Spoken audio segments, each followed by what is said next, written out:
किसी जंगल में एक लोमड़ी रहती थी। लोमड़ी इंतहाई चालाक थी।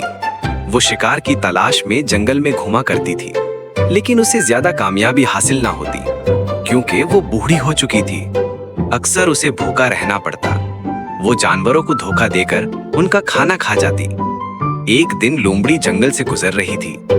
उसने देखा कि एक कौवा पनीर का एक टुकड़ा मुंह में दबाए दरख्त की एक शाख पर बैठा है। लोमड़ी ने सोचा कि कौवे से पनीर का टुकड़ा छीन लिया जाए। क्योंकि लोमड़ी को दरख्त पर चढ़ना नहीं आता था, इसलिए उसने सोचा कि क्यों ना मैं कौवे की खूब तारीफ करूं। लोमड़ी ने कौवे से कहा, कौवे भाई, तुम बहुत अच्छा गाना गाते हो। तुम्हारी आवाज बहुत सुरीली है। गाने में तुम्हारा कोई मुकाबला नहीं। बुलबुल भी तुम्हारे मुकाबले में कम है। तुम मुझे कोई गीत सुनाओ। कौवा अपनी तारीफ सुनकर बहुत खुश हुआ और उसने गीत गाने के लिए जैसे ही मुंह खोला, पनीर का टुकड़ा नीचे गिर गया। लोमड़ी ने झपट कर पनीर का टुकड़ा उठा लिया।